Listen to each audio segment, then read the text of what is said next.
Magandang araw po sa inyo mga kabansa. Ito po yung lingkod, Ado Paglinawan at Ado Paglinawan YouTube channel. Mag-subscribe po kayo sa channel na ito at marami kayong matututunan. Tandaan po ninyo, mag-aral tayo ng maging maalam. Para hindi po tayo tatanga-tanga.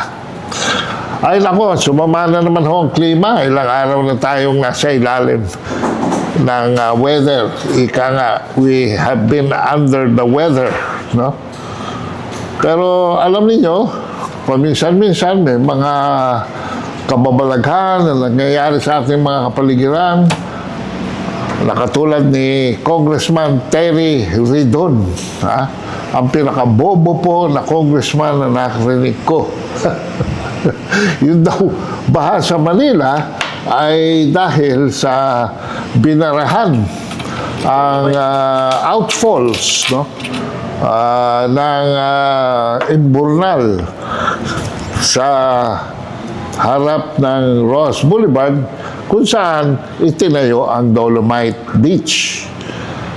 Well, meron pong kapiranting na katotohanan yan. Pero hindi po yan ang tunay na sabi, no? Kung gusto po ninyo na malaman kung saan nanggagaling ang baha, ito po ang aking libro, no? The Poverty of Power, no? Mura lang po ito. Bibigyan ko ng lahat ng bibili nito sa pamamagitan ng pag-text sa 0917-336-4366. Ibibigay ko na lang ito sa inyo ng $750. Kasama na po ang delivery ng JRS sa amang parte ng Pilipinas kayo naroroon. Alam po ninyo, mula pa noong October 2009, ito po, no? Wading through flood of utter incompetence. Ito po yung part 1 ng libro, Water, Water Everywhere, no? At dito po ay binalangkas natin, no? Ayan, yung baha noong 2009, no?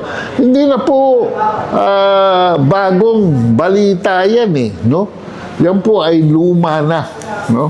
Ayan, ayan, mga naliligo, ayan, marami po yan, kaya po ang mga tao nahuli sa sarili nilang takla. So, naligo sila sa sarili ng takla. Ito po yung nagsimula yung series ko niyan October 5, 2009. Ito po yung pangalawa, October 11, 2009. Ayan, nagbabaha pa rin po. Ayan, okay. At dito po ay pinakita ko ang sanhi. Ang unang sanhi ay gumawa po si Marcos ng flood control program, no? Sa silangan ng ating bansa. Kasi karamihan po ng baha ay nagsisimula doon sa silangan. Yun po. Yung pong tubig na naiipon ng Sierra Madre, mga kabansa, ay dumadaloy po yan at bumabagsak sa Sierra Madre Mountains sa bandang Rodriguez, Rizal. Yun po yung, ano bang tawag doon? Montalban, Rizal. Doon po bumabagsak yan, at papunta dito, pababa sa Marikina River, doon po nagsisimula ang Marikina River. Ang ginawa po ni Marcos, kinalam niya yan, at naglagay siya ng mga floodgates, naglagay siya ng mga endamyo, at naglagay siya ng isang malaking diversion, yan pong Manggahan Floodway, papunta sa Laguna de Bay. So, ang una pong plano ng flood control program natin ay ipunin ang tubig sa Laguna de Bay. Ano po? Yun ang unang massive reservoir sa flood control program ni Marcos Sr. At pag naipon na yun doon, hindi naman po pwede po yun na bumalik sa papuntang Maynila dahil sa Napindan Channel, meron po diyang napakalaki na floodgate nakaharang para hindi bumalik ang tubig na tabang papunta at maghalo sa tubig alat. Kasi yung tubig alat po ng Manila Bay, hindi pwedeng pumunta sa Laguna de Bay. Masisira po ang ecology. Pag naipon na po ang tubig sa Laguna de Bay, ang plano po ay magkakaroon ng isang Parañaque Spillway. Ayan po, mga kabansa. Ang problema po nung nag-assume si Cory Aquino, no? Sa kadahilanan yan ay project ni Marcos, ay minotbol po yan ni Cory Aquino. So, hindi po yung Bataan Nuclear Plant lamang ang minotbol ni Cory Aquino, kaya nagkaroon ng issue sa energy. Okay, iba namang topic yun, no? Dito sa plant, pag-iipon ng tubig, pag sobra ng tubig, no, ay bubuksan dapat ang isang Parañaque Spillway para, ayan po, ang plano, ayan, no, para pumunta ang tubig sa Manila Bay. Ayan, mga kabansa, no. Tuloy-tuloy po, mga ilan niya mga articles ko noong October 2009, no? At bakit? Dahil po noon, kung natatandaan ng iba sa inyo, nagkaroon tayo ng undoy. At halos buong Metro Manila ay lumubog sa ilalim ng baha. Ngayon, ang ginawa po dyan, no, tinigil yung Parañaque Spillway. Hindi po tinuloy. Pero ang plano ngayon, may mga alternative plan kasi hindi na pwedeng nag-iisa yung Parañaque Spillway. Yung po dapat ay nasa ilalim ng Sukat Road. Gagawa po ng kuhukay ng malaking tunnel palabas. No? Pero ngayon ay hindi na po pwede po yun. Napakamahal na po ng real estate at saka mga rights. No? So yun po. So mula sa Laguna de Bay, ibabalik sa Manila Bay. Yun ang first alternative. Ang pangalawa pong alternative, ay mula Laguna Bay, ito po ay paakyat sa Kaliraya, no? Sa Kaliraya at padadaluyin ang tubig papunta sa kabila ng Sierra Madre hanggang ito'y lumabas sa Pacific Ocean. Ngayon, marami pong excited doon sa pangalawang solusyon, mga kabansa, no? Pero, hindi pa yun natutuloy. Ang kagandahan po nun, ma-irrigate. Yung from Rizal, ma-irrigate ang Laguna, ma-irrigate yung kabundukan pababa sa valleys at kapatagan ng portion ng Quezon na walang development. Ayan. So, more or less yan po ang kung ano ang nangyayari sa Silangan, mga kabansa. Kung ano nangyayari sa Silangan. Pero ngayon, dahil may problema naman sa Silangan, alam niyo, dala ng tubig, may kasama yung dalang lupa, no? Kaya nakakaroon ng siltation. Bumababaw yung mga rivers. At pati Laguna Lake, bumabaw na. So, nagbabaha na rin po ngayon, no? Hanggang sa mga towns ng Laguna. Nag-aggravate na po doon dahil walang labasan ang tubig.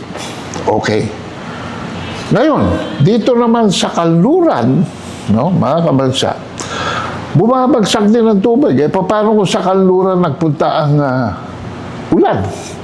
From the Zambales Ranges, kung titingnan natin ang mapa, from the Zambales Ranges sa kaliwa, to the Cordillera sa tuktok, and to the Caraballo Mountains, bago magkaroon ng Sierra Madre.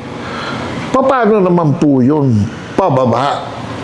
Yung po ay bumababa, sa southern portion, sa mababang portion ng Nueva Ecija, no?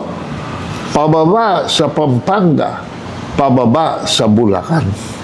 At dito naman po sa Kanluran, bumababa po yan sa Zambales, bumababa po yan ng Bataan, bumababa po yan ng bandang Guagua, Pampanga.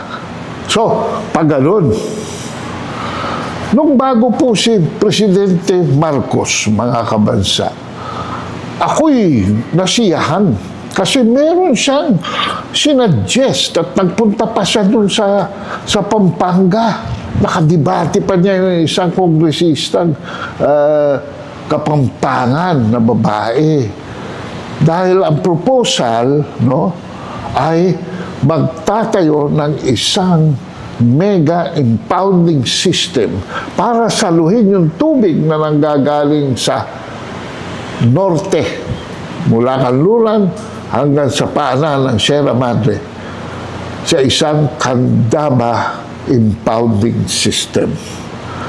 At dahil dyan, makakahinga ng kaunti. Dahil po, ang daloy ng tubig mula sa norte, no, ay ang kalahati ay dumadaan sa Pampanga River. No? At yan, pagdating sa Bulacan, kumakalat. Yan po ang nagkukos ng baha sa Bulacan. At, wow, mga kabansa, merong isang proyekto na humaharang dyan, mga kabansa. No? Merong isang proyekto na humaharang dyan. Pero, wala akong naririnig kay Terry Ridon, mga kabansa. Ha? Wala akong naririnig kay Terry Ridon. Ano yung project na yan? No? Oh, ayan po, mga kabansa. Papakita ko na naman sa inyo. Ha? Ayun. Ha? Yun po yung pag namamaga ang Laguna de Bay, ayan, kumakalat na yung baha dyan. No? Alright. Sa Silangan. Pero, sa Kanluran, ano po ang nangyayari? Sinasalo po ang tubig ng tinatawag natin na Pampanga River Basin, which is a network of rivers na nakalutang sa lupa at nasa ilalim ng lupa. Ayan po ang, ayan, parang puso, oh. Ayan, pababa po yan.